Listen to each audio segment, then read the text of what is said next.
jurusan Bimbingan dan Penyuluhan Islam UIN Wali Songo Semarang. Di sini saya akan menampilkan sebuah video konseling krisis menggunakan teknik desensitisasi sistematik. Sebelum saya melakukan proses konseling menggunakan teknik desensitisasi sistematik, saya akan menjelaskan apa itu terapi desensitisasi sistematik. Terapi desensitisasi sistematis, terapi tingkah laku, merupakan usaha untuk memanfaatkan secara sistematis pengetahuan teoritis maupun empiris yang dihasilkan dari penggunaan metode eksperimen dalam psikologi untuk memahami dan menyembuhkan pola tingkah laku abnormal.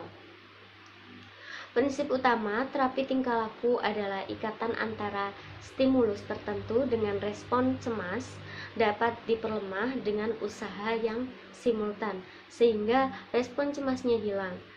Prinsip lainnya ialah penggunaan reinforman sebagai alat pengatur pembentukan tingkah laku baru melalui pendekatan berdasarkan prinsip-prinsip belajar.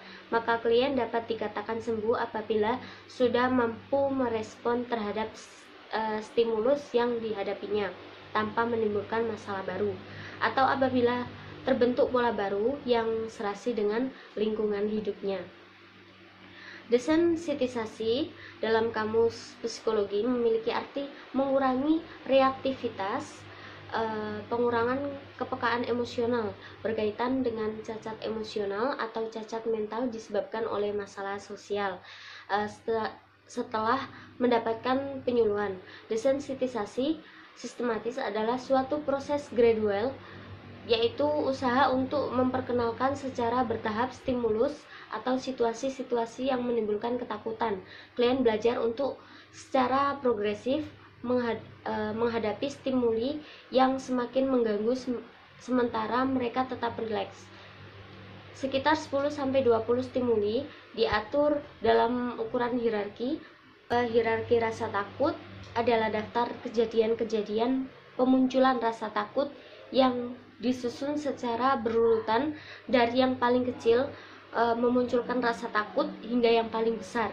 Asumsi yang mendasarinya adalah bahwa respon terhadap kecemasan itu dapat dipelajari atau dikondisikan dan dapat dicegah dengan memberi substitusi berupa suatu aktivitas yang bersifat memusuhinya.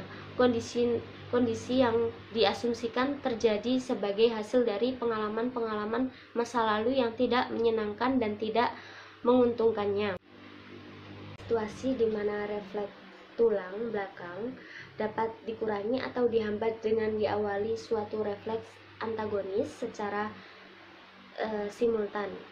Wolpe menggunakan respon yang tidak kompatibel dengan kecemasan, misalnya relaksasi sebagai suatu bentuk untuk mengeliminasi respon kecemasan. Dari penjelasan di atas, maka dapat disimpulkan bahwa desensitisasi merupakan modifikasi perilaku agar klien menjadi semakin kurang sensitif terhadap apapun yang telah membangkitkan ketakutannya.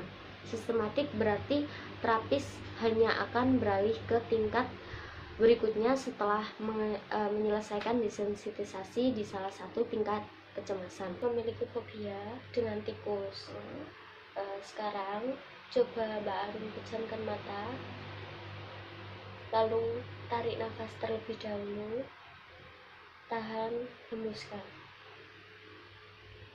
Lakukan 3 kali.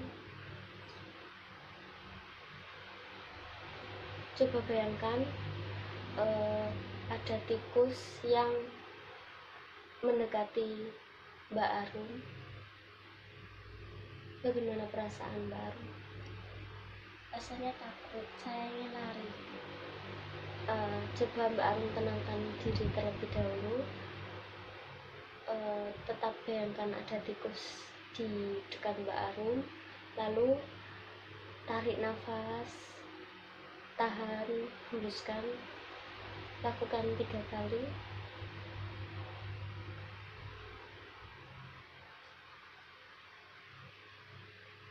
Apakah Mbak Arun sudah merasa lebih tenang? lumayan. Tapi tidak ada efek lain?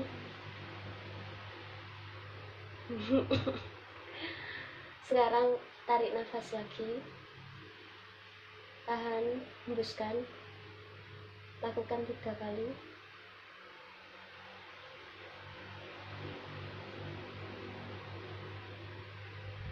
Bagaimana? Sudah. Baik, cukup. Jadi seperti itu proses desensitisasi sistematik, melakukan secara perlahan dan teratur agar klien atau pasien memiliki tidak kepekaan emosional atau fobia terhadap hal-hal yang membuatnya takut. Cukup sekian yang bisa saya tampilkan. Kurang lebihnya mohon maaf. Wassalamualaikum warahmatullahi wabarakatuh.